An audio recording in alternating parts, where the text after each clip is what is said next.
nuk kishte respekt, nuk kishte besim, e prandaj nuk kishte as vëmendje për të dëgjuar dhe për të kuptuar se sa vlenit, por ju këmbgulnit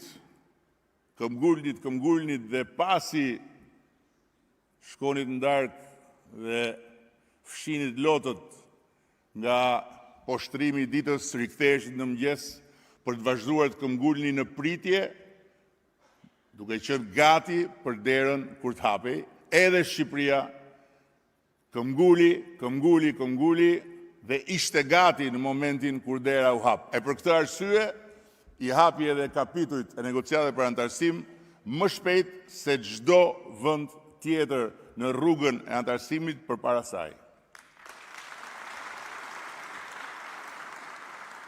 Atëherë, kur ju erdhën në samitin e parë, e ardhmja europiane ishte aspirata që mbetej larg. Sot e ardhmja europiane është një tryezë, ku jemi të ulur çdo ditë, bashkërisht, ballë për ballë, ne dhe Komisioni Evropian, me ambicien e përbashkët për të mbyllur negociatat deri në fund të vitit 2027.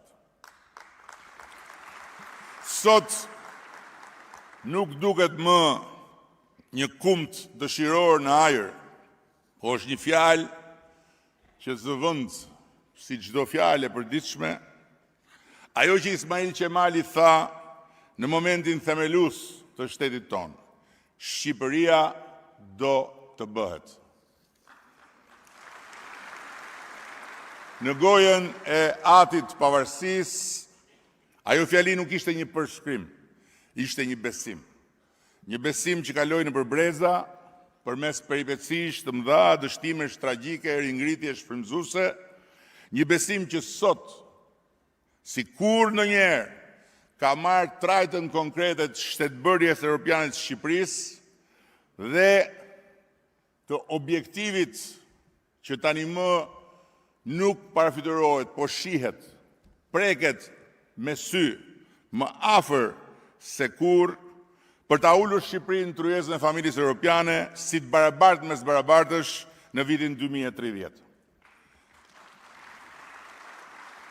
Fannoli na kujtonte se Shqipëria nuk mund të rrojë pa shqiptarët e saj. Dhe sot kur shqiptarët janë sa brenda aq dhe jashtë kufive të Shqipërisë, ndërsa Shqipëria është në të përpjetën e fundit drejt bashkimit të shumë ndëruar me Europën, kjo fjalë e korifeut shqiptarisë merr një kuptim dhe një forcë të posaçme. Ashtu siç merr një kuptim dhe një forcë të posaçme edhe paralajmërimi i mprehtë i korifeut tjetër Faik Konicës, i cili na porosit se një komb nuk mund të mbështetet tek iluzionet për veten, por tek aftësia për t'u vetë përmirësuar vazhdimisht. Dhe pikërisht këtu qëndron ndryshimi më i madh i kësaj dekade, ku edhe falë reformash transformuese dhe përpjekjes intensive integruese me Bashkimin Evropian, kemi kaluar nga një Shqipëri që përpiqej të mbijetonte në një Shqipëri që përpiqet të përmirësohet. Nga një Shqipëri që kërkonte të pranojë ndërkombëtarisht mes mosbesimit përgjithshëm, në një Shqipëri që respektohet dhe besohet si kur më parë në arenën ndërkombëtare. Shqipëria sot nuk është gjëkundi më Shqipëria që shumë prej jush lan pas. Është një vend që ndryshon çdo ditë, ndonjëherë ngadalë, ndonjëherë më shpejt se sa e kemi pritur edhe ne vetë, por në mënyrë të padiskutueshme dhe të pakthyeshme Shqipëria ecën vetëm përpara. Shqipëria 2030 në Bashkimin Evropian nuk është një objektiv politik, është një zgjedhje qytetërimi, është përmbyllja një rrugtimi që shumë prej jush e kanë jetuar tani më në jetët e tyre, duke ju integruar në shoqëri që përfaqësojnë vlerat që ne synojmë të rrënjosim këtu, në Shqipëri, në shtëpi. Dhe këtu qëndron një përputhje e fuqishme. Ju e dini çfarë do të thotë jetosh në sisteme që funksionojnë. Në shoqëri ku institucionet u shërbejnë qytetarëve, ku merita ka vend dhe ku sundimi i ligjit nuk është fjalë, por mënyrë tjetuari. Përvoja juaj nuk është jashtë të ardhmës së Shqipërisë, por është thelbësore për të. Ju më mirë se askush e dini që kjo rrugë nuk është pas sfida. Çfarë ju keni hequr në kurriz është një mësim i paharrueshëm, i cili vlen për të kuptuar edhe ato që Shqipëria ka hequr e duhet heqë në kurriz deri në ditën kur të ulet në tryezën e përbashkët të familjes europiane. Sepse asnjë transformim i madh, i thellë dhe i vërtet nuk mund të jetë pa hequr të tëra në kurriz. Do të ketë pa diskutim zhgënjime, do të ketë pa diskutim momente kur duket sikur asgjë nuk ja vlen.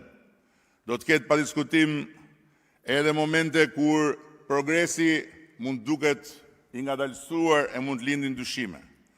Por asnjë rrugë suksesi nuk ndërtohet përmes rehatisë dhe kombet jo nuk ndërtohen në momente rehatie. Ato ndërtohen në tensionin mes asaj që ishte dhe asaj që duhet jetë. Por e bukura sot është ajo që Shqipëria mund të jetë, nuk është më një ëndër e largët, por është një rrugë e hapur, një rrugë e dukshme, një rrugë e prekshme, mundësish për të gjithë. Ndër shumë gjëra që mund të sidhja këtu në të samit, zgjolla të sjell një gjest, një akt, një vendim të qeverisë shqiptare që mua më duket se ka brenda përveç konkretësisë vetë edhe një simbolik.